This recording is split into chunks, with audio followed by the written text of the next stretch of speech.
Hello, fellow hams, CBers, shortwave listeners, and anyone else that may have found our stream.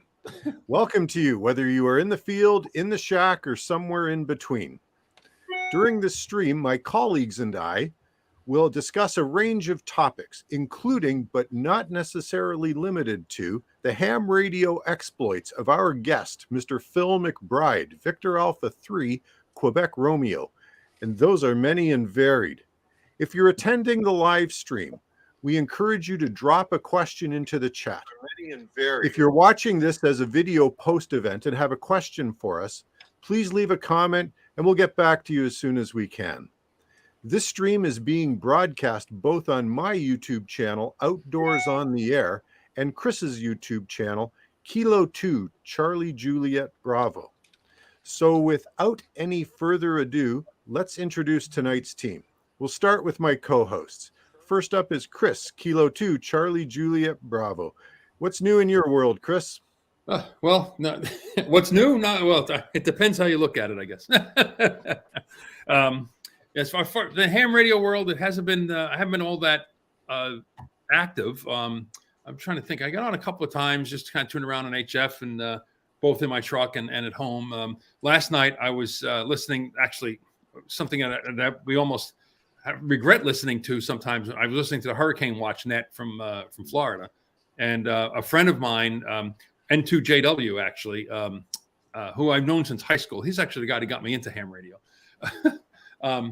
He lives in Orlando, so I was in touch with him quite a bit yet last night to see how he was holding up. And thankfully, the storm, went south of him and went out east. So he just had a lot of wind and rain, but nothing that caused any issues. So, but that's really the last time I was on doing anything. In fact, while I was tuning around, I heard on 20 meters, believe it or not, at night, I heard Madagascar and I heard Reunion Island, but there was just above the noise level. I said, So I went over to 40 meters and I worked the guy in Luxembourg. So, okay. Fantastic. Nice job. Okay, thanks, Chris. Next up is Tim Ortiz, November 9, Sierra Alpha Bravo. Tim has a thriving eBay store from which he sells high-quality wire antennas. Good evening, Tim. What's going on in your world? Nothing new. I'm still. I can't get over the ICOM hat Chris is wearing. If he could wear that, I won this. I won it at a ham. Yeah.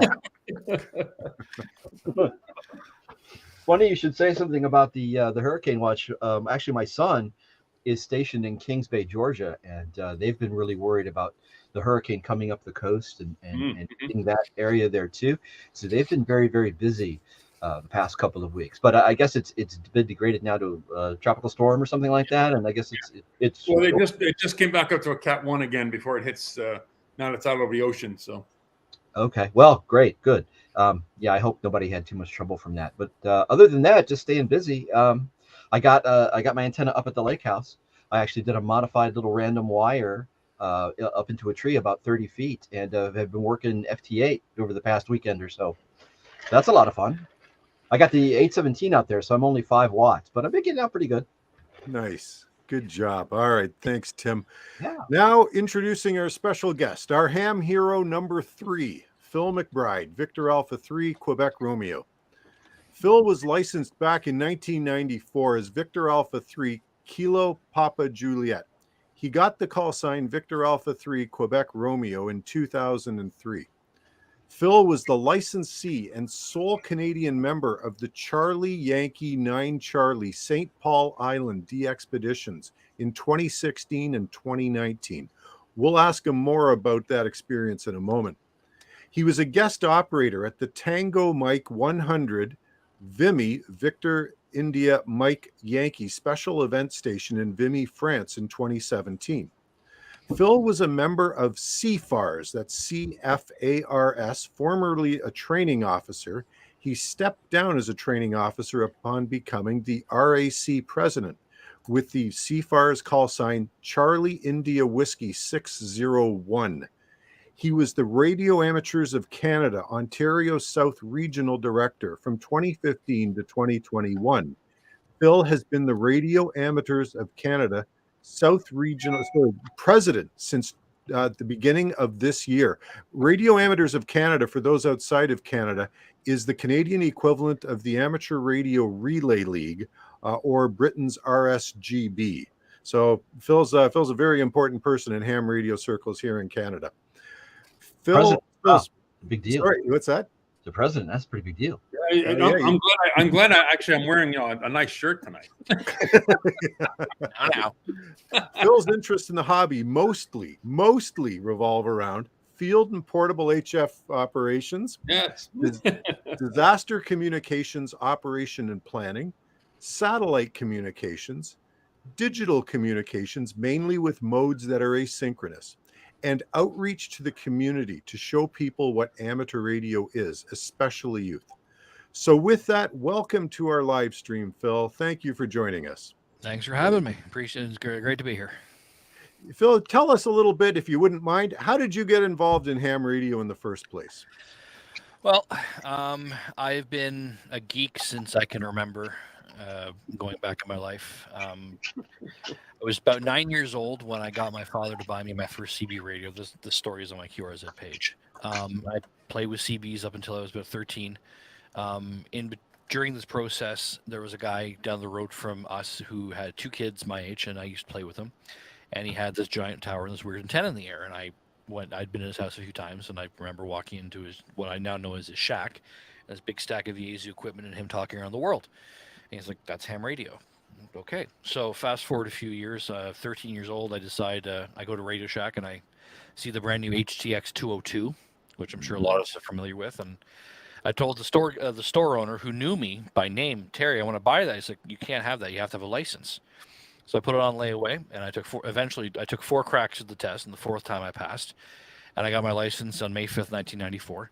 And I joined my local club, and I got involved in, because I was a kid, can't have anything at home, don't have a car, so I've got a handheld. So I did a lot of field day was always a fun one for me. I did a lot of community service communications, things like parades, bike-a-thons, the car shows that we did around here. Fast forward into my 20s. I'm living on my own apartment. My high school calls and says, "We're going to throw out all of our old ham gear that we had. Do you want it?" I said, "Sure," because I'm broke. We're usually broke in our 20s. That's right.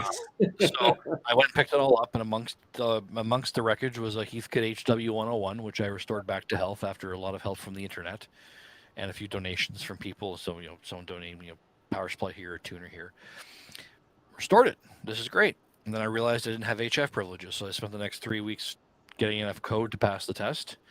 And I got my 2-letter suffix call, and then from there got into HF. And then as I got older, I got more involved in the hobby. I've tried to do everything. Like VHF, UHF, HF communications. I like operating the field. Back then and even now, I do a lot of camping. Back then it was intense. Now it's in a trailer because I'm done sleeping on the ground. But I still like operating the field. Got into disaster communications planning has always been a thing. I've been, I was the EC and the DEC for my area. I have had a hand in doing volunteer communications plans for the municipality where I live. And then I got involved in RAC when the province of Ontario started to crack down on what's called distracted driving, and when they started to conflate two-way radio use with cellular phone use.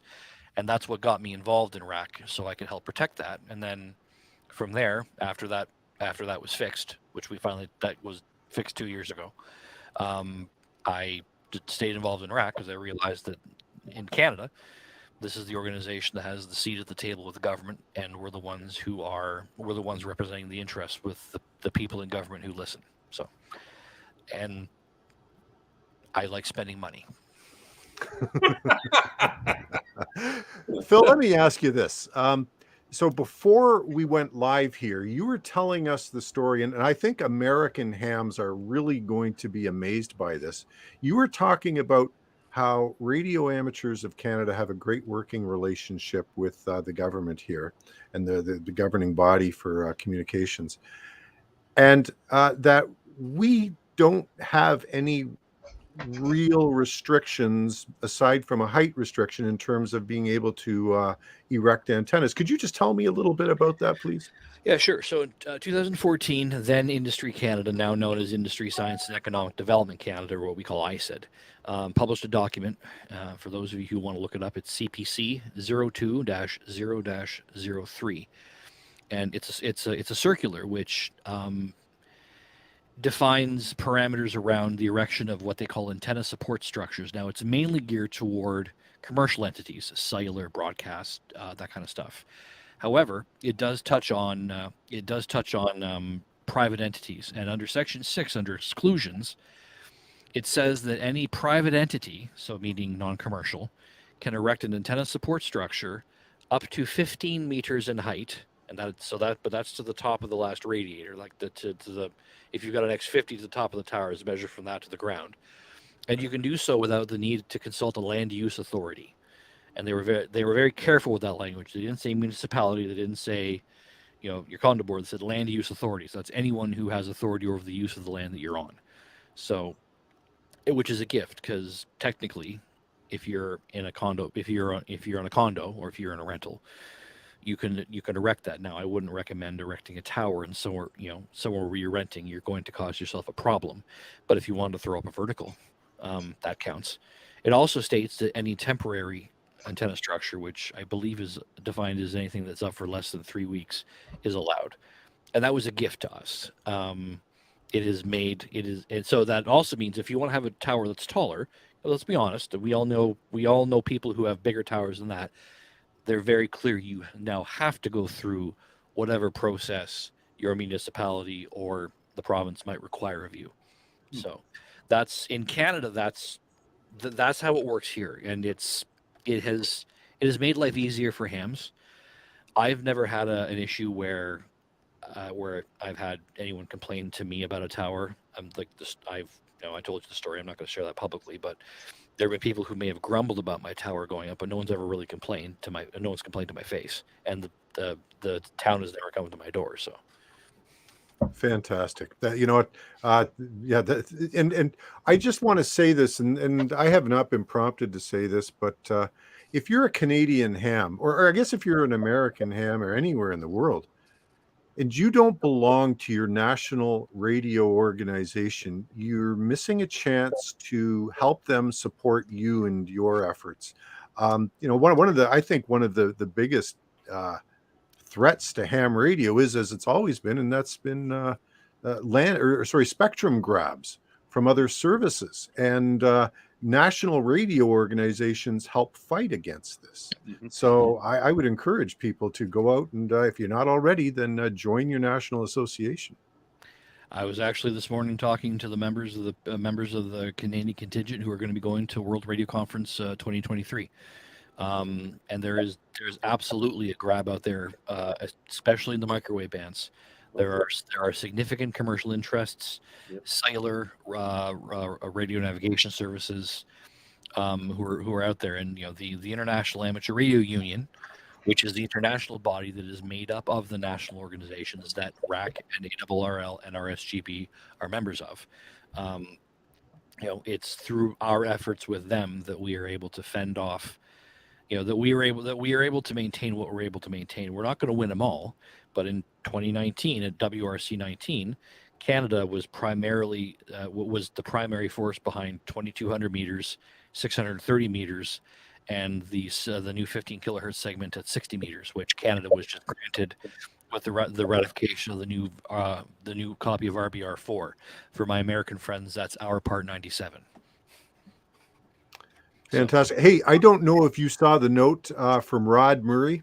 Rod's a good guy. Yep. He says you were his basic examiner in 2020. Now, you did not put that on your resume that you were also a basic. How much have you done in ham radio? That's very impressive. I only became an accredited examiner for the Guelph Amateur Radio Club about 6 months before COVID hit. And then COVID hit. But then since then, myself and I worked very closely with the regulatory guys at RAC and with ISED to come up to clarify the rules around remote examinations, which were never allowed before COVID. Now it appears to be something that we think is going to stay. It's here to stay. the idea that you can do an exam remotely. RAC putting on courses at the beginning of the pandemic was kind of me kicking people really hard and getting it going. And it's something I think RAC is going to continue. I talked about this at the AGM 3 weeks ago, where is, you know, the clubs are coming back and doing their own courses now, which is great.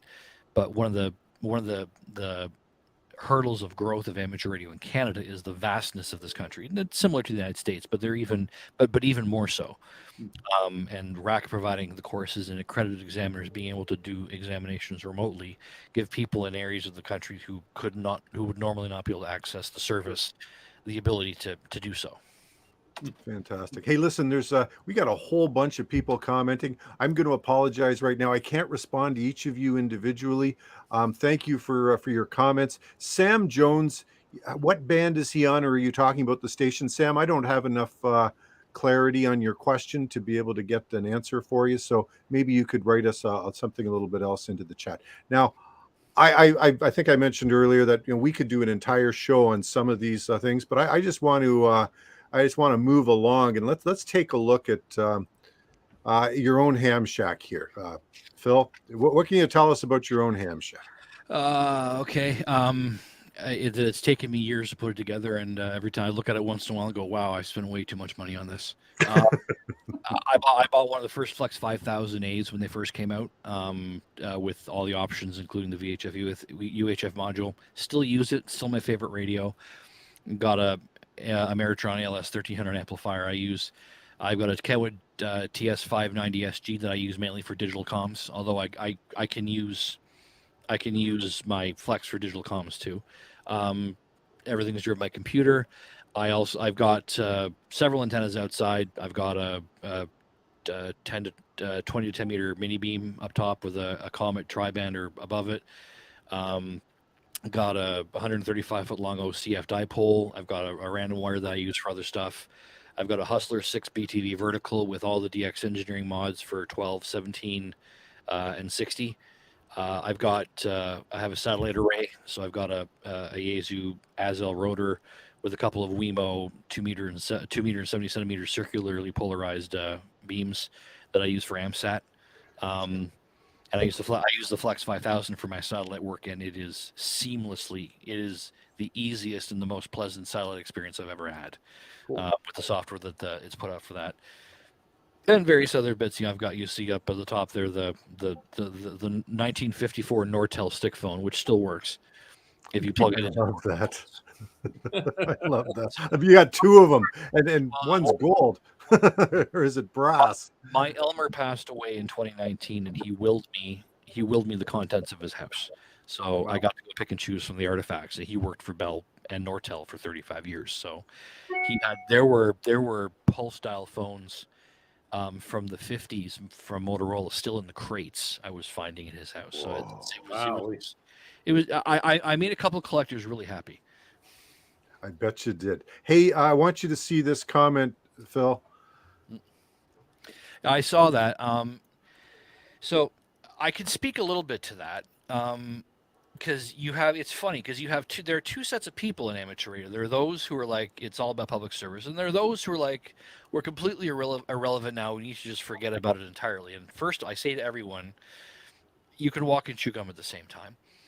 You don't have to stop talking about one thing to talk about another thing, like it being a hobby or it being for outreach or contesting or whatnot. But there is a resurgence in interest in amateur radio from, at the very least, the Canadian governments at the provincial and federal level. RAC has recently we've reorganized the field organization.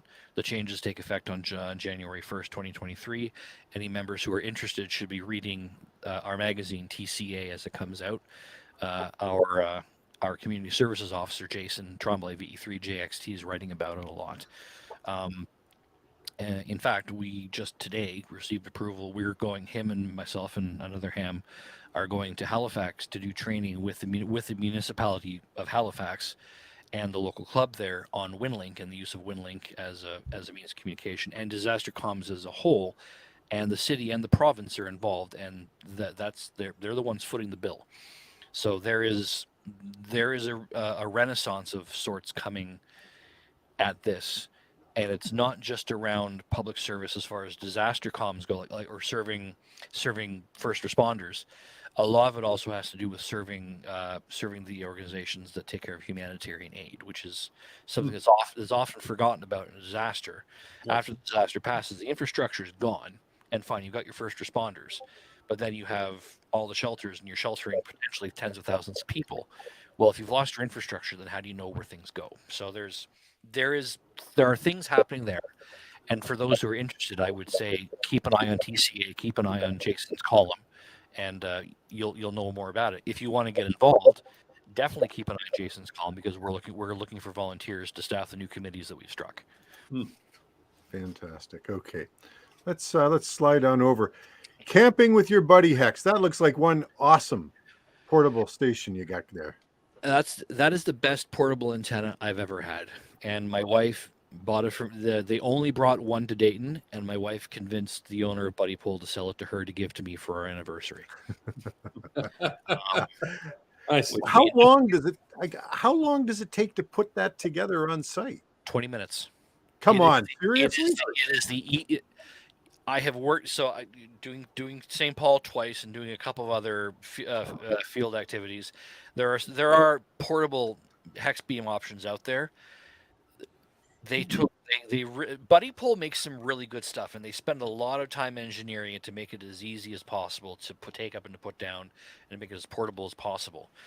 That antenna from start to finish, including the mast, takes me 25 minutes, and that mast goes up to that's a 10-meter mast, and it all collapses into two 9.5-pound bags that are 165 centimeters long.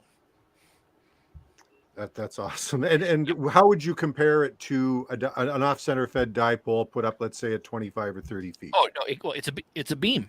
I'm getting 2.5 dB gain on 20 on the front end of that. I can't remember when I'm at 10. So it's but I can't go below 20. At 20 is as low as I go. I mean, it's a 10-foot diameter, 3-meter diameter hex beam, spider web. So I would, the only thing I use the dipole or the vertical for is then anything under 20, so 30 and down. I've got an Alpha Senior DX vertical that's good for 500 watts, and I was using it last weekend camping up at Meaford. I've got a Chameleon tactical Delta Loop that I use. I use in either the Delta Loop V, or I just use as a ground staked vertical. I've got a backpack with a 135 foot and a 270 foot off center fed dipole and various lengths of coax. It's just throw the backpack on and find a tree and hang it and run as much cable as I can. That's that backpack. So, yep. Okay, we got a lot of folks, both in Chris's camp and in mine, that are huge into QRP. So this is your 705. Tell us about the Canada Day contest.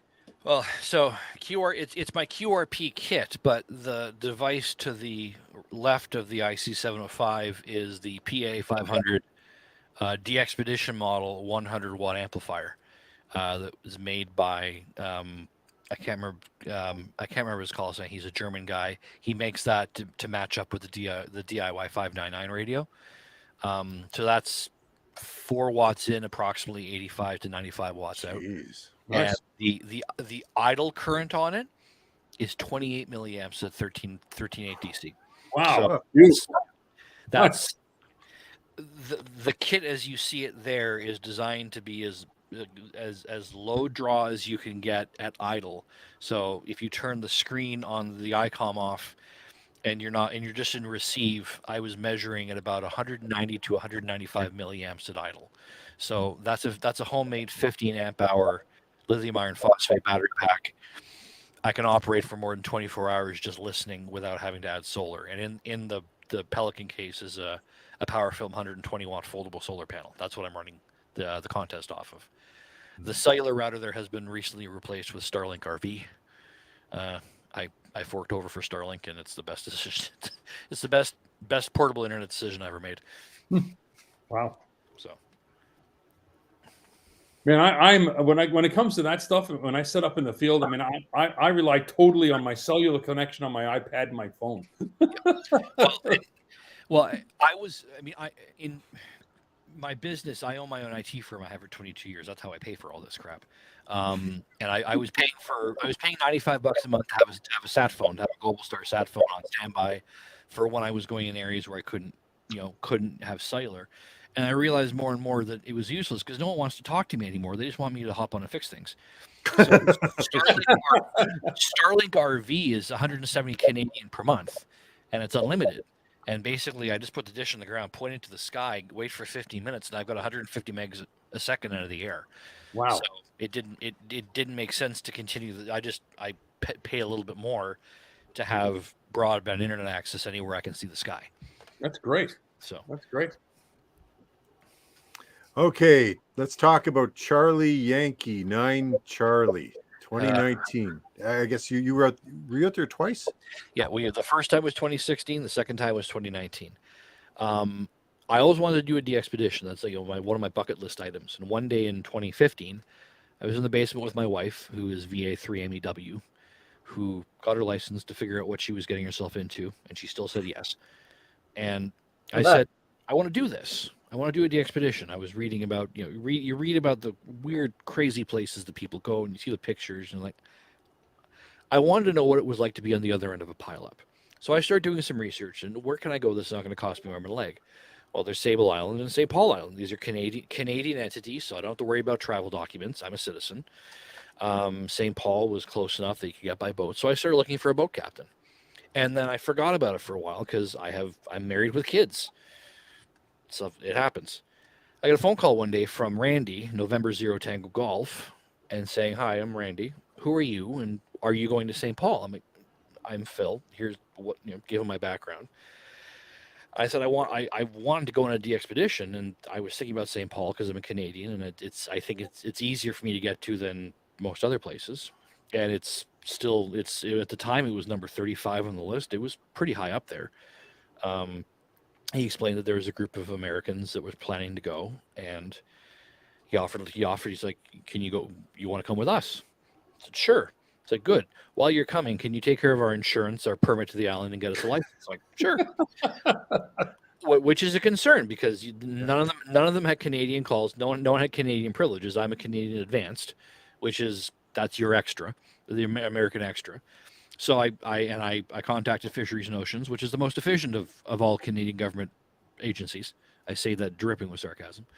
They were great. We got a permit to the island, and 12 of us went, and we operated 8 stations, 4 on one side of the island, 4 on the other side of the island, and we had enough separation that we could operate same band. Nice. So we were able to operate 20 CW on one side and 20 phone on the other. And in that so we operated for 10 days. And we did 64,400 QSOs. Wow. And there was a competition between both sides of the island. The people in the Atlantic Cove, and I should have given you a picture of the island. There's a cove in the middle of the island where there's a little bay, and that's where one set of stations went. And they set up some really interesting boutique antennas. Like they had the 10-meter monobander, 20-meter monobander. They had a bazooka. They had a Battle Creek Special 160.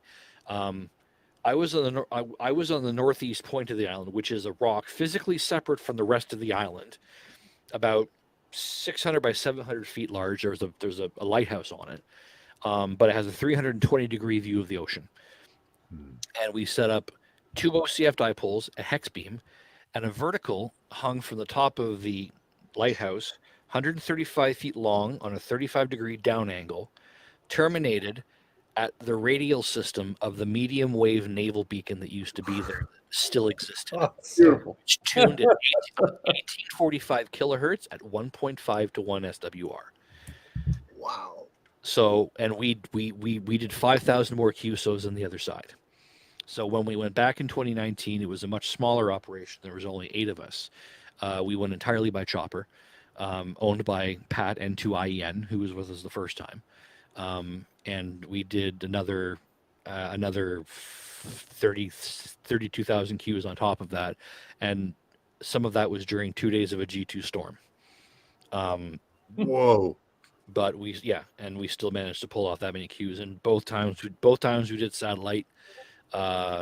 We were able to offer 2 grids the first time, 1 grid the second time, because the grid line went right through the island, so we were able to cheat a bit and do that. But I remember, being on 20 meters and spreading people across 10 kilohertz of bandwidth and still having 10,000 people talk back. I mean, it was an experience. That's what it's like to be on the other end of a pilot. Yeah. But it wasn't all hard work, I see. No, because Pat has a helicopter. And Pat decided one day he was done eating field rations, so he went and got lobster and pizza. Field That's roughing it. Well done. Well deserved is what I'm thinking. The best part of it was we had 5-bar LTE cellular on the island because Bell Alliant basically put towers all along the coast of the North Atlantic so that any ships operating in the North Atlantic could get cellular access. So I was getting 40 megs per second internet. So Wow. we live logged the entire thing. If you queued us, you were in the club log in 5 seconds. Oh, wow. That's why I was getting really mad when people were calling for insurance contacts. But you don't need to do insurance contacts. You're wasting my time. Stop. Yeah, I can imagine temperatures. So, was it cool out on the island? Was it warm? I mean, it looks like, I know you mentioned the storm, but you had some good weather. Well, so the first time we went, the weather, the temperature was great. I mean, we're going in dead of summer, so it's 23 to 28 degrees. There was always a breeze. The first time we went, Lee WW2DX lost his EME array in a storm. Oh. What the newfies call a stiff breeze, we call 90 kilometer per hour. The second time we went, it was stormy and like high waves and high winds the day before we got there, and the day after we left. And while we were there, the winds never broke 25 kilometers an hour. It was the perfect weather. The fishermen there and the boat captains are like, you got horseshoes stuck somewhere, son, because it's never like that out there. So we got lucky. Fantastic. Everything came together. Yep. Tim, any comments or questions on this? Yeah, that sounds like a lot of fun. I don't know about a bucket list item, but that's something I'd love to do. I'm not a big traveler though, so I wonder. I don't know. Is there some place in the U.S. we can go? Islands on the air. I just don't know. I don't know if Fish and Wildlife will let you go there anymore. There's there's a couple of islands that are DX entities in the States that are along your coast, but they're Fish and Wildlife reserves, and it's getting access. Yeah. Right. A good person to ask about that would be Murray, Whiskey Alpha 4, Delta Alpha November. That's the guy you would want to ask about that. He knows about those places. Are there a bunch of islands up in the northern Great Lakes? I mean, there's something in the boundary waters up there that. Nothing that's considered DX. Right. Nothing's a DX entity. Right. Well, Yeah. For the United States, I guess you'd have to go out like into the Pacific Ocean somewhere. No.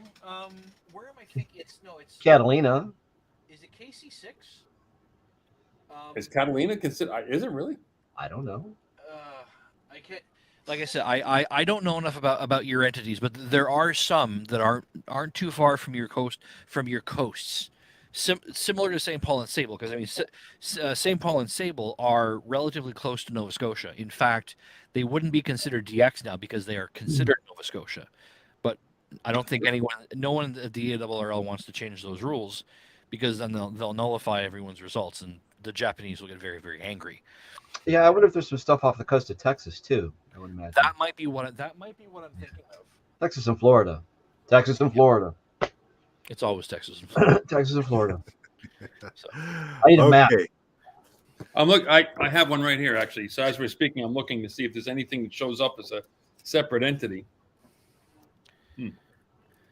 I know there's at least one that is that fisheries, that your Fish and Wildlife Service are very strict about letting people on. I think the last time anyone went there was about 6 or 7 years ago. I can't remember the name and I can't remember the prefix. As far as no one in the chat's come up with it yet, because someone else has to know what it is. Anyhow. All right, let's move forward. Chris, if you find it, let us know. Yeah, I'll keep it. So, scouts. You've done some work with the Scouts, and I think this is a very commendable effort to introduce ham radio into the Scouts. Can you tell us a little bit about your experience with this, Phil? Sure. Well, like most Scouters, you know, they said it was only gonna be one night a week.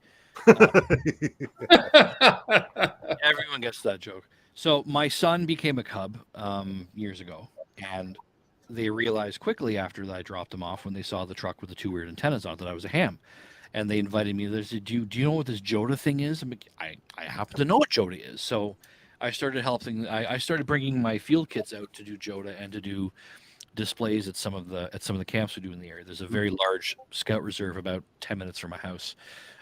It's one of the larger ones in Ontario. It's very well attended. And then I became a Scouter, and I still kept doing it.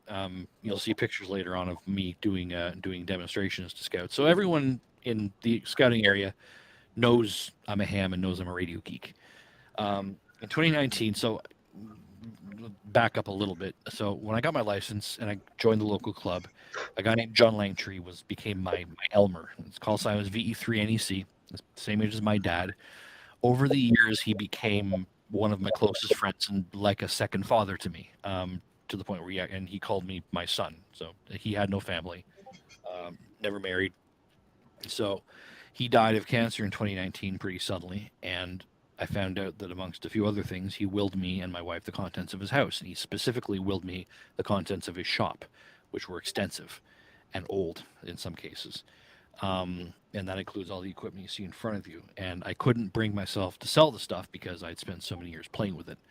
That the HF radio you see there is like the fourth IC 775 DSP sold in Canada. You know, that's one of those radios that cost $10,000 or $11,000 when it first came out. That was the flagship. And John always bought the flagship. That Vectronics tuner you see was back when Vectronics was made in Toronto.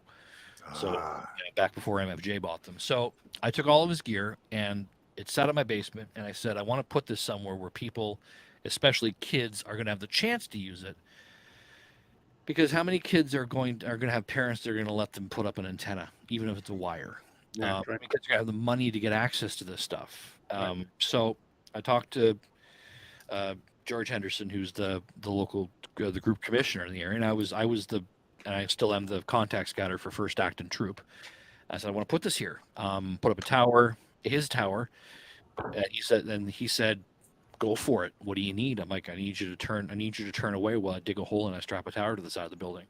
And he said, well, it's the land is owned by the Board of Education. Technically, do we have a problem? I said, well, no, because there's this document that I was just talking about that says Land Use Authority. And I showed him the document. He said, okay. And we put it up. And in 2019, I licensed it as VE3XRQ.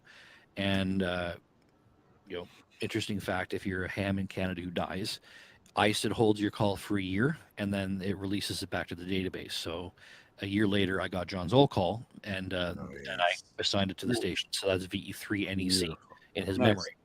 And I've done a license plate down there in my house. Yeah, that's the license plate from his old Jeep. Okay. So that's So the station there is an ICOM IC775. It's a 200 watt rig, a little ICOM dual bander FM, an ICOM R7000 scanner. I'm sure you're starting to see a pattern here. Yep. Vectronics 3000 watt tuner. Although he swore he'd never buy an amp, and he never did. And his computer, and then outside it's just a TV tower with. I've got an X50 on top of it. I've got a very wideband scanner antenna off of an offset going to the scanner, and I have a couple, and then I have a G5RV dipole, but I've got it set up so I can replace it with an OCF later. And what the Scouts really like is I put a ubiquity access point up there, and I'm grabbing internet from the school next door, giving access to the internet to all the venturers in the basement. So the teenagers really love me. How do you find that the kids are taking to ham radio? Or is there so like anything, and it hasn't changed much. And I'll give you an example. 2019, before everything went to hell, we did at the Blue Spring Scout Reserve. We did a soapbox rally. We did every year, and it was 42 degrees Celsius that year, so it was hot and it was humid, and they wanted an activity where the kids could sit back and relax and have a drink and cool off. That was him, so, and that's when Scouter Warren's like, well, Phil, bring your radio gear, show them something cool. And a lot of the kids were always respectful, and if they weren't into it, they hummed and hawed and nodded, and they thank you, Scouter Phil. But in every group of kids like that, without fail, there's one or two who hang off of you for the rest of the weekend and go, this is the coolest thing I've ever seen. Why didn't I know that this existed before? And so that happened. I had two of those kids, and just they stuck with me for the rest of the weekend. And their scouters came up and said, do you mind? I'm like, absolutely not. This is me when I was their age, so I completely appreciate this. And I happen to know both of them got their license. One's got their advanced, and that one has become the secretary for his local club. And he's 17 now. So fantastic. Amateur radio has probably been, with the exception of, my parents and my wife and having my own kids, probably been the one of the single most positive parts of my growth as a person. And the people that I've met, of course, we've all met hams that we want to punch, but I've met very, very few. The people that I've been exposed to in being involved in this service have made me proud to be part of this community. Yeah. So, anyway, that explains the Scout House Station, and that's. I had a couple of new kids join my troop. Just their first meeting was actually on Tuesday evening, and I always turn the radio on while we're there just so I can listen to 40 meters in the background. They're like, "What is that?" I'm like, "Well, those are people. That's ham radio. Those are people talking. Where are they?" I'm like, I listen to calls. I'm like, "Well, that one's from 4-land, and that one's from 6-land. Well, where's 6-land? California. No, like what? Is that over the internet? I'm like, no, that's out of the sky." Yeah, that's right. Like, really? No. So yeah, a couple, their eyebrows raised and their eyes popped out of it. So you never know. They may develop an interest. Fantastic. So if I can just jump in real quick, one time when my son was years ago was in the Scouts, I went to the Scout leaders and I told them, I said, I'm at the ham radio, and I can give the kids a demo. So they came to the house, and I put up I had my map up, and I just turned the radio on. I tuned around. And I tell them where the guy was, and I have them go over mark on the map so they could see. I taught them how to made up little sheets so I could send their name in Morse code on a little oscillator, right? And then I brought them outside. Let me show you the antenna farm, and I showed them. At the time I had a G5RV, I had the 3-element beam up, and I think I had something else, whatever it was. But here's what I found: the kids were they were kind of young. They were Cub Scouts, so I don't think it really impacted them. But the Scout masters were fascinated by it. They were like, "Wow, this is really cool. You can get on this little radio and talk around the world." It's like, yeah, go figure. I happen to know that one of the scout leaders that attended a couple of the events that I volunteered at before I became a scouter, eventually got his license. Now he happens to be the secretary of one of the largest amateur radio clubs in Ontario, which I believe Tracy knows. It's Chris. Oh yeah, that's Chris. That was Scouter Chris, and I think I may be responsible for him jumping in the money pit. So yeah, this is a good guy. He's done a lot for just. He's a great guy. You guys did well to get him on your executive. Mm-hmm. Absolutely. So okay, we still got some items to tick off our agenda here. Look at this. What a beautiful bike. Tell us about your install on the bike here, Phil. Well, I bought this summer because my Virago 1100 was too small for me. I've always wanted a bigger cruiser. This was a great price. I got it for a steal.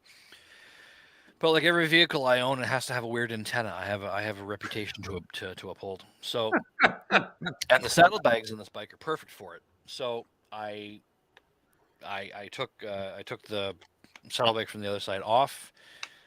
Drilled holes and put proper mounts in it so I could remove the saddlebag and unplug everything so my mechanic doesn't shoot me. And I installed the Yaesu FTM 400 XD on it. So the faceplate's in the front there, next to my Bluetooth charger for the phone and my cup holder. There's a push to talk button on the clutch side handle grip that I can hit with my index finger while it's at rest.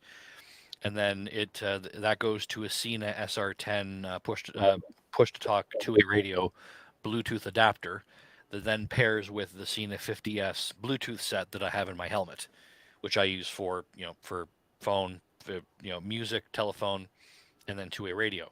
The SR10 is an adapter that CINA made specifically to interface two-way radios to Bluetooth devices.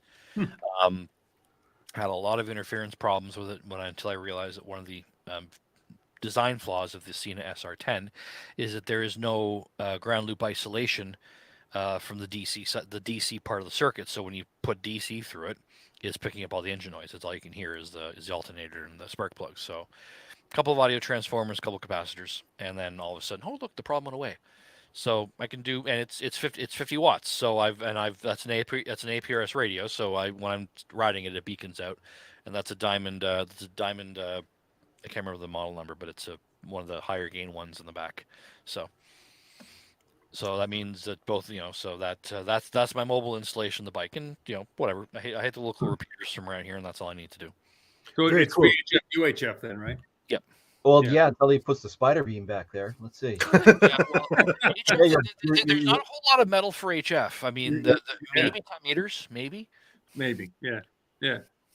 Phil, didn't you say you rode this down to the ARRL meeting that you went to? So one of the things that RAC does, so RAC, for those of you who might not know, Radio Amateurs of Canada was formed in 1993 by the merging of two organizations, the Canadian Radio Relay League, which was an offshoot of the ARRL, and the Canadian Amateur Radio Foundation, which was an independent organization. And RAC formed the two of them. But RAC kept all of the historical relationships that both had. For example, the Radio Advisory Board of Canada was one of those things that came to the new organization. The other thing that came was that the CRRL was a member organization of the ARRL, and even after it split off completely and didn't have voting rights, it had observer rights to the board meetings. RAC maintained that. So whenever RAC has an AGM or a planning meeting, the president of the ARRL is invited to come join us. And every time the ARRL has their board meetings, which are twice a year, it's always the third weekend of January and July in Hartford, Connecticut. The president of RAC is along with the president of the IARU is invited to sit as an observer. So July, the weekend of July 16th, I said I'll save RAC some money and I'll save ARRL some money and I'll ride my bike because it's a lot cheaper on gas than my truck. And it was a great ride. Fantastic. Very cool. All right. Now, here's an interesting story. You operated a special event station from France. Can you give us some background on this one, please, Phil? So a group of hams from BC and Ontario put together the VIMI, the VE100 VIMI and TM100 VIMI special event for 2017. And it was to commemorate the winning of the Battle of Vimy Ridge and the Battle of Arras by the Canadian Armed Forces. For those of you who don't know the history, that was one of the turning point battles of World War I, and it's generally accepted as when Canada became less of a colony and more of a nation. So in April 2017 was the 100th anniversary of this, and there were a lot of ceremonies at the Canadian War Memorial, which is land that was ceded to Canada by France after the end of World War I, and there's a giant memorial there. It's quite beautiful. It's quite moving. So leading up to the event in France, there were VE100 VIMI / 1, 2, 3, 4, 5, et cetera, stations across the country. And you got awards based on how many you worked, and it all culminated with the final station in France. And the reason it's TM and not VE is because I think back in 2011, even though Canada still technically owns the land, we ceded operational authority of the land back to the French government, and they interpreted that as you can't use a Canadian license here, you have to use a French license. That's why it's TM100 VIMI. So the station there operated for 10 days, and they invited me as a guest operator, and I went, and I made 13 or 14 Qs. Those conditions were awful, but I managed to talk to a couple Canadians, like one from Toronto, one from Newfoundland. And there's a bit more to the story. After the Battle of Vimy was won, the British Corps signals they were supposed to radio back to command to headquarters in London and say, hey, we won. Their equipment got wrecked, so they went to the Canadians, the Canadian Corps of Signals, which are now known as the Royal Canadian Corps of Signals, or the RCCS, known affectionately by the military as Jimmies, set their gear up, and they made contact with defense headquarters. while hearing a lot of noise that they weren't sure where it was coming from. There was a lot of interference, a lot of other signals on the band. And London realized very quickly that what they were hearing was the Eastern Front. Well, London couldn't hear the Eastern Front because of the topography. One of the reasons that Vimy was such a catch was because of its elevation. If you had Vimy, you had the high ground, literally. So once headquarters realized that, the Canadian signalmen were told to stay there, and they became the hub for communications for the rest of World War One, and they didn't close up shop until the war was won. So the signals that the HF signals that left Vimy that day were probably the only ever peacetime signals to have left that area ever in throughout history. Very cool. Wow. All right. Now, honestly, there's been a lot of fascinating topics up to this point, but this one blew my mind, Phil. QRO Portable. Oh, yeah. Tell us about QRO Portable. Oh, yeah. Look, QRP is fun, but it's annoying. Here it comes. Even look, QRP to me is 100 watts. Okay, that's I know that's sacrilege, and everyone's gonna yell at me, and I'm sure I can operate it at 10 watts. I'd rather operate at 100. If I have 100 watts, I'd rather operate at 5. And this was the kit that I built before I built the IC705 kit. And there you go, Clay. I've heard that one before. And it blew up, as most of my projects do, into, well, I'm going to start with this little small idea, and then, oh crap, I've just spent $8,000. I want to build a portable kit, and then the portable kit ended up with this. This was kit number 1. It's an FT991A, which is and everything. That's the everything radio. That's DC to daylight, 160 meters or 70 centimeters, all modes, all bands. I added afterwards. I added the Pactor 3 modem. Inside that, so everything in the back, it's all laser cut. All the case work is done by Novexcom out of California. All laser cut. The back is 2 fans in and out. It's got all the antenna ports, power pole ports, USB port. On the inside is an industrial USB 2 hub, 12-volt powered, West Mountain radio, rig blaster, power distribution. Everything's tied up inside. You're in the wrong place, buddy. Sorry. My desk mate. And then I realized I wanted more power, so I got another road case, and I got the ALS 500 amplifier. So that's 12 volts. Full board draw is 80 amps. And then the LDG tuner, and then you stack one on top of the other. You're good. Now, I can run both of those cases on 3 12-volt 100 amp hour lithium iron phosphate batteries, and I can run at power. I can run at power without a charge for about 4 hours of 50% operating duty. So I built 3, in battery boxes, 3 solar packs. 100 amp hour lithium iron phosphate batteries. I got Jenison charge controllers, West Mountain radio power strips, and I've got 3 folding Dokio 300 watt solar panels. So in theory, and I've done it once because carrying it all is bloody heavy. No I can set that up in the sun, and I can run at 500 watts on solar. So In the sun. There's the comment that I was thinking in my head. In the sun, in Canada. It doesn't fit in the backpack. It fits in the back of my truck. If I'm going in the backpack, then I go into the Pelican case where my 705 is, right, and I grab the 5 or 6 things that I need. Right. I've got 2 of the PowerFilm 18 amp hour roll up solar chargers. The battery built in. I had a couple of those shipped up here. I love those. Are for camping. Those are great, especially if my wife wants to go to the beach. I need to charge my phone. Okay, throw the solar phone out, plug it in. Yeah. She's like, "This is the best thing you ever bought. How much is it? Don't ask. Just." No kidding. Now, Phil, have you taken this QRO? You said you took it out one. Have you actually operated it a bunch of times out? I've done field day on it. I've done a couple of field days on it. I've done a couple of Canada days on it. I've done what you're seeing here. Remember, I told you about that. I went to the Scout Soapbox Derby event. That's where this is. That's at Lister Hut at Blue Springs. Oh, I've put some hours on it, and I've done some MCOM prep work on it. So generally speaking, when I go camping or when I go somewhere, I either take I usually don't take both cases. The amp rack doesn't get used very much because if I'm operating, most of what I do is digital.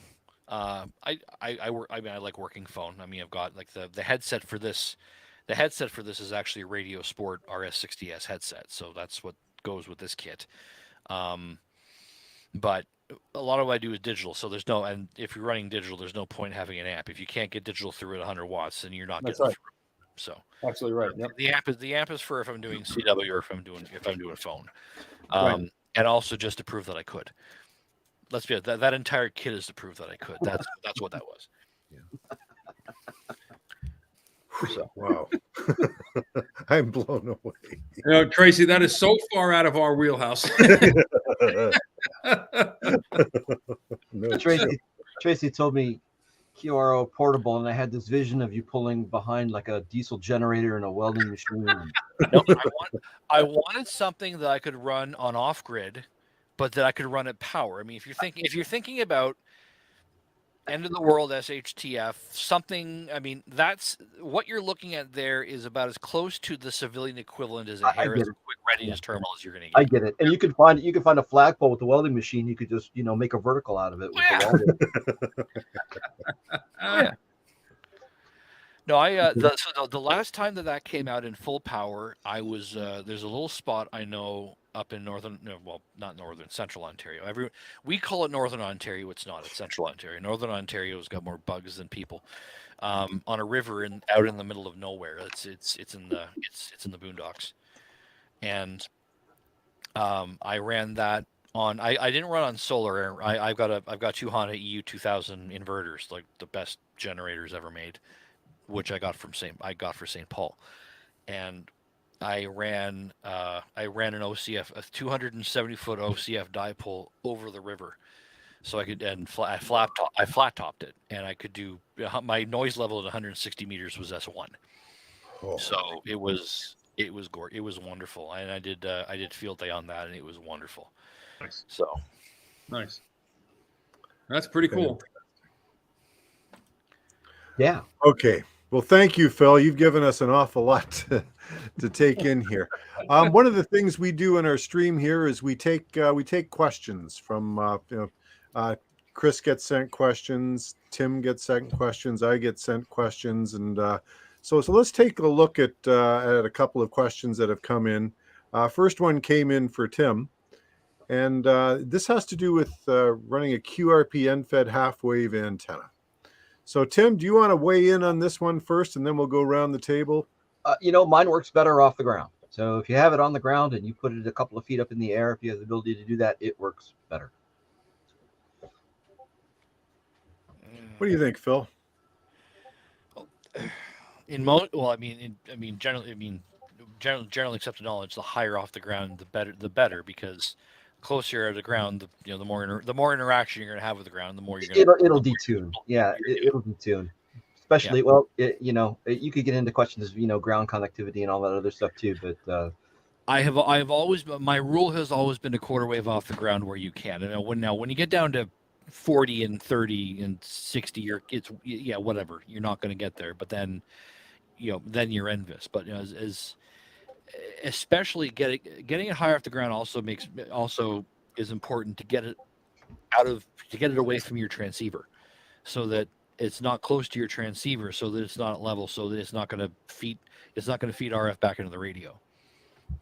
Yeah. Hey, Chris, any thoughts on this one?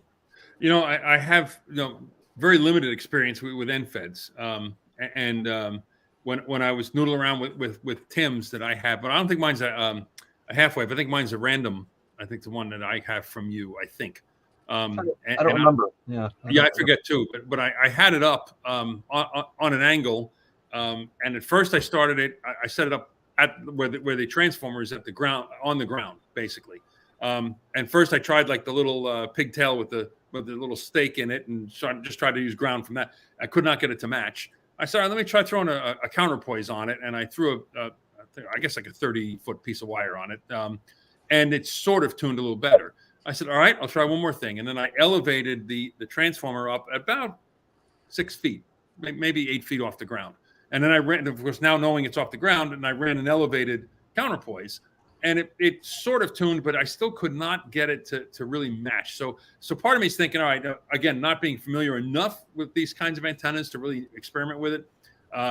So I said, it's going to be one of those things. I'll have to just set it up again and just kind of tinker around with it some more and just, just to figure out what it is. But yeah, the best deployment I had for that thing actually was here in the backyard into my neighbor's tree at like a 45-degree angle. And I would take the ground spike and I would just use that as like an anchor in the ground, and then put some tension on the wire, so it was a flat thing. So the enclosure is actually floating a little bit in the air, and that worked fine. That worked fine for me. So you're about 6-8 inches off of the ground, but if you can get it up a little higher than that, that works fine too. Because I think the angle was about 40 degrees, maybe 35, 40 degrees. I think is where I had it. So, but that might be a little low. The one I just put up at the cottage, I for the random wire, I like to get that almost as vertical as possible. So, a very high angle, 6-8 inches off the ground, whatever, into the ground spike.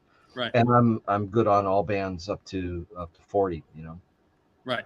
Down to 40. Now David brings up a good point. Now my coax that I was using was maybe about 20 feet.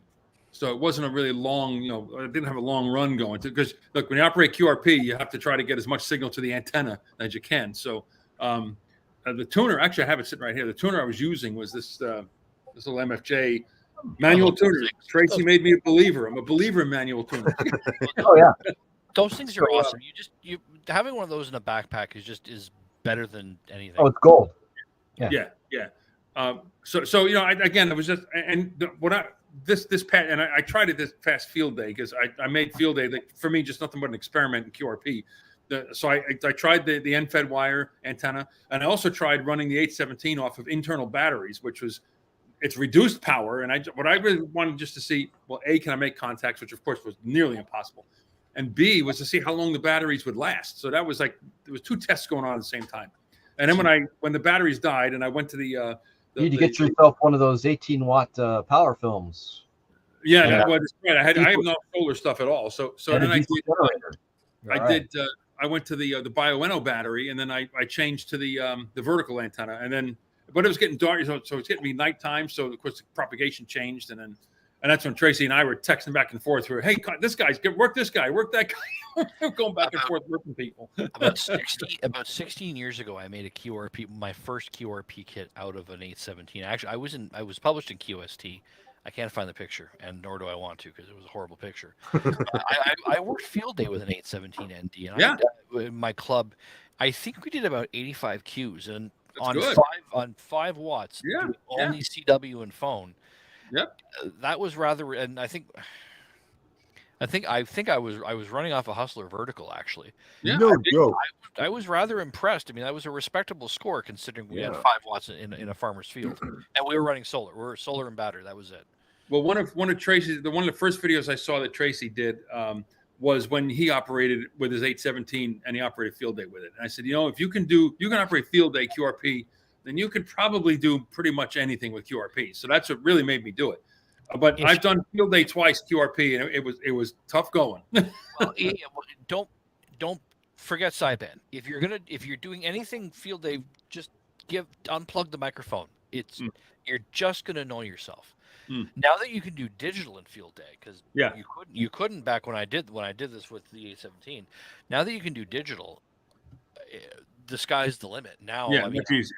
Yes. I mean, I'm the first. I think the first field day they did digital, I sat on 1407. I just did PSK 31 for 24 hours. Sure. I just knocking them off, and I'm thinking to myself, well, in an emergency, this could work. It'll work. That's Absolutely. right. Absolutely. Yeah, I don't even hook up the microphone anymore. Hardly. Well, the guy who gave me all 3 of my amateur radio exams probably is the fastest CW operator on earth. He's like 43 words a minute. Wow. He's basically Riddy. Like I think he actually can go as fast as Riddy. And he doesn't have a mic. He has a $4,000 Bengali key, but he doesn't have a mic. Right. All right, let's take a look at. There's one more question we can have a chat about. Somebody in the chat mentioned that they use 17.5 counterpoise, Yeah. which is the best length that I've found too. Okay. Yeah. So it could be. I was using a 30-foot, so it could have been too long. 17.5. Yeah. All right, that's worth that. I can experiment with that too. Okay. I'll drive out there and set it up with you. We can. Yeah. Hey, Phil, take a look at this. What would your advice be to this ham? Just leave I have been pleasantly surprised, and I have been screwed. Oh, yeah. It's for some big money. First of all, I have a Kenwood 590 SG, and I know why people wanted the receiver on it is incredible. Look, the 7300 is great, but it doesn't. The receiver on the 590 still doesn't beat it yet. Sorry, did you mean that the other way around? That the 590 SG it's got a better receiver. outperforms the 7300? I think so, but I've played with both, and the 590 receiver is great, which is great because they had to make up for the fact that the TS2000 receiver was an unmitigated disaster. Was it really?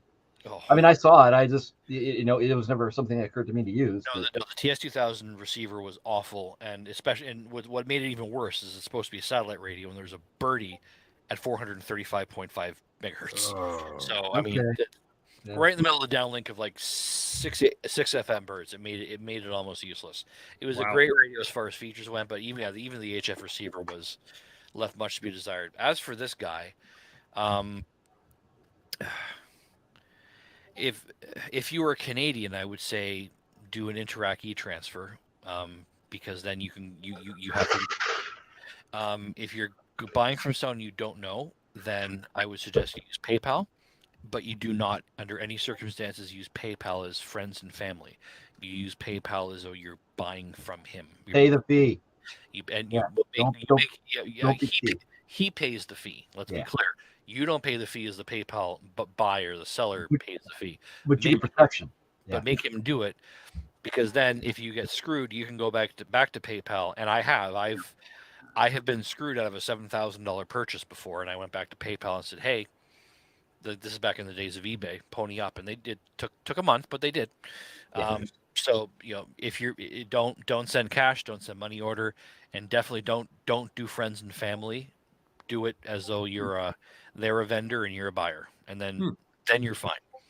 And then if it turns out to be a good transaction, go on QRZ and report them as a good seller, because they deserve that.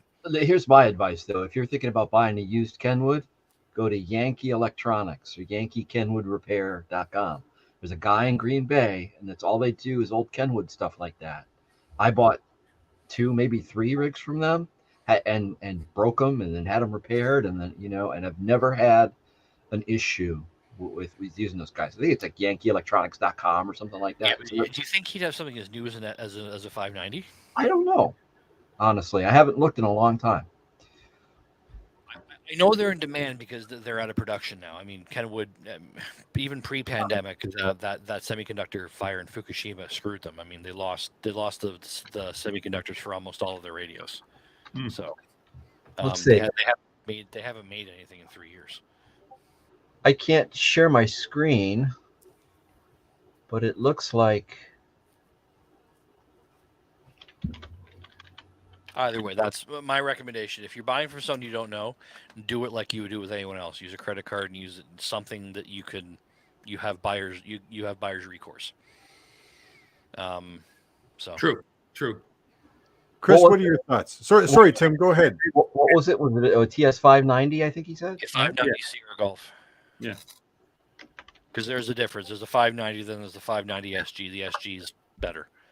It's got the TX the TCXOs all taken care of, et cetera, et cetera. I don't see the SG.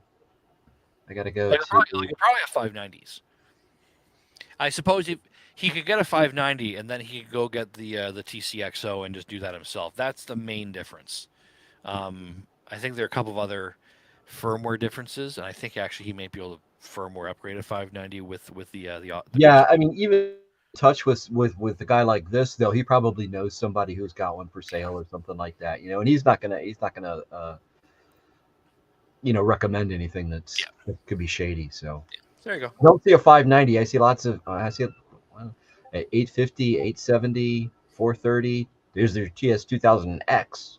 Yeah. Oh, so the X that's 160 through 70 plus 1.2 gigahertz. It's got 23 centimeters on it.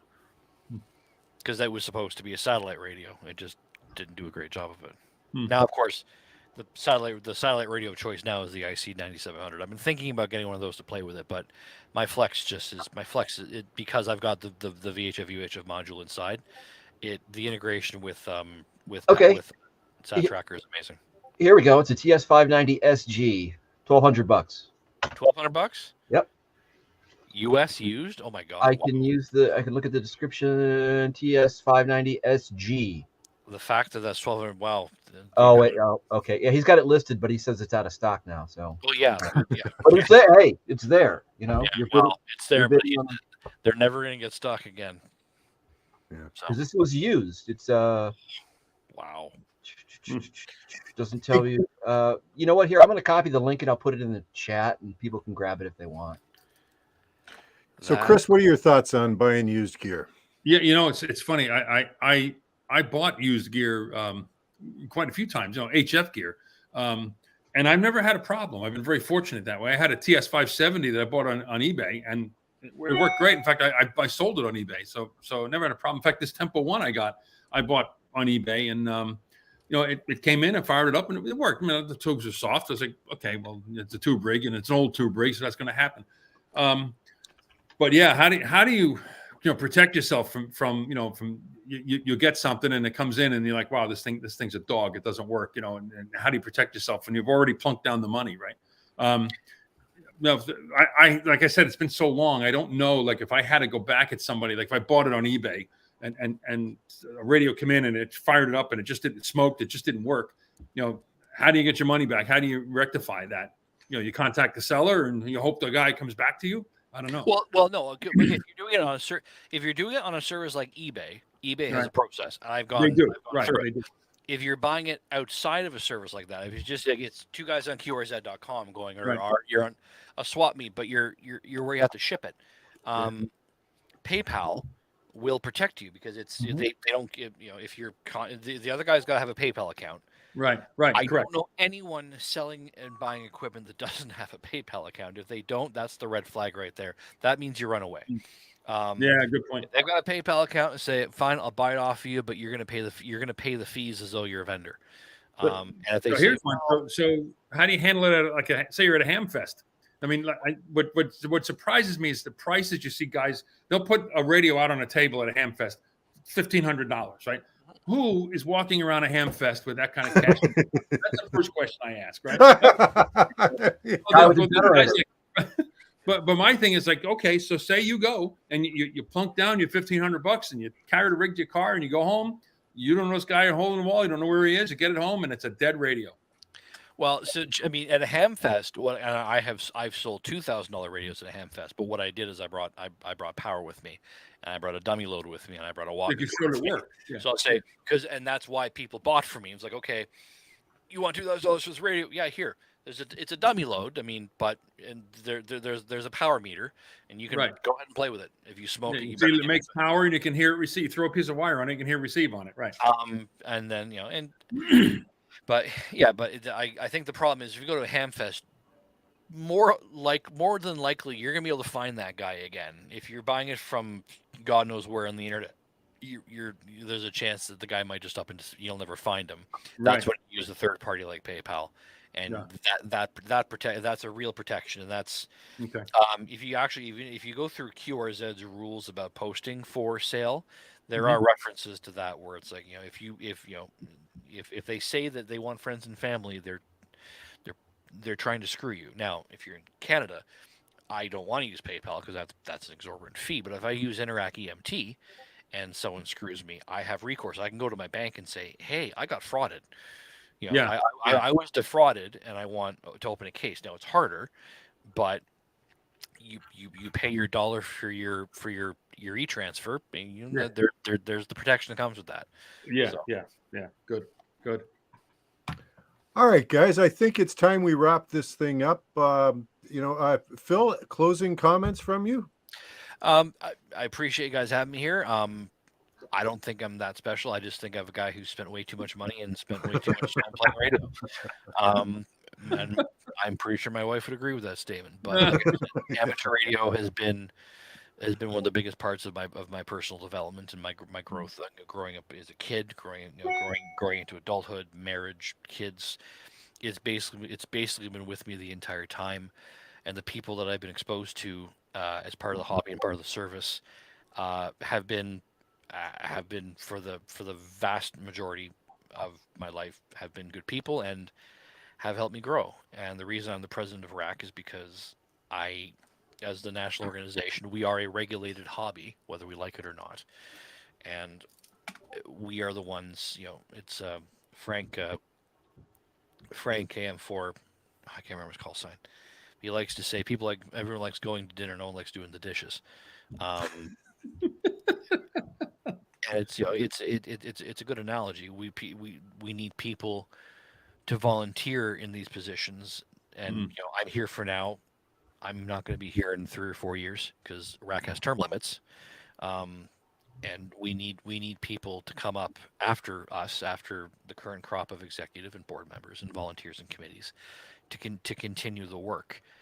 If you're a member of this community and this is something that you think you're going to be with for the rest of your life, and you want it to be as big of a part of your life as is in mine and yours, then join your national organization. Join RAC, join the ARRL, join the RSGB. We are not going to get it right all the time. We're going to make mistakes, and we're going to do things that are going to piss you off. Tell us. We'll fix them. If you don't like the way things are being run, get involved. And if anyone has any problems, or if anyone has problems with RAC and anything, then I encourage you to either contact me or contact your regional director. If you want to say thank you, I drink Alexander Keith's and a lot of coffee.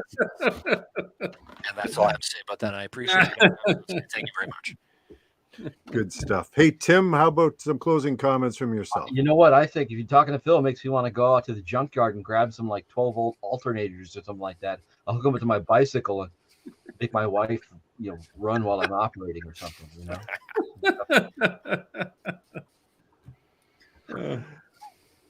How about you, Chris? He's got a bunch of nice antennas, but he does not have, or didn't mention that he has the best equipment out there. So maybe he'll get a package in the mail or something, or maybe I'll send it to you and you could just give it to him. I'm good on QRZ. I'm ashamed. I noticed that too, Tim. I noticed there was no. That's okay. Well, actually, my thing is like, well, first of all, Phil, what I liked is you started, I think, the same way many of us did. You had a CB radio, right? That's how I got into this crazy hobby, and probably about the same age, but I know I'm a lot older than you guys. So, my first ticket was 1976. So, but if there's something I'm taking away from this, is that I'm going to remortgage my house so I can try to catch up to Phil. Don't give your wife. You almost have to. You might make it. You might get enough out of that. I don't know. Maybe with the exchange rates nowadays, we could, maybe we'll head up to Canada and buy some of this stuff. Just to answer Joseph's question quickly, it's a split between 80 and 60. Okay. I was one of Canada's first 60-meter licensees. I was VX9 GIA. I was one of the experimental license holders when ICID was looking at allowing us access to the 5 channels. So I've been on 60 as long as anyone up here has. Nice. And Joseph's big into 60 as well, I know. Yes. Okay, well, listen, thank you very much, Phil. We really appreciate that you took the time to spend an hour and a bit with us. A fascinating story. You've had a tremendous life in ham radio so far. Your contribution to the hobby, I don't know. I can't think of anybody who's put the amount of energy and effort into it that you have. So congratulations and all of that, and a hearty thank you for your contribution. But that's it, folks. That's all for tonight. Thank you very much for tuning in, each and every one of you. We all greatly appreciate it. If you have any comments that you're watching this after the fact, please, comments or questions, leave them either on Chris's channel or my own channel, and we'll get back to you as soon as possible. Don't forget to reach out to Tim. Look him up on his eBay store, N9SAB antennas. He's got some great stuff over there. But for now, everybody, 7-3.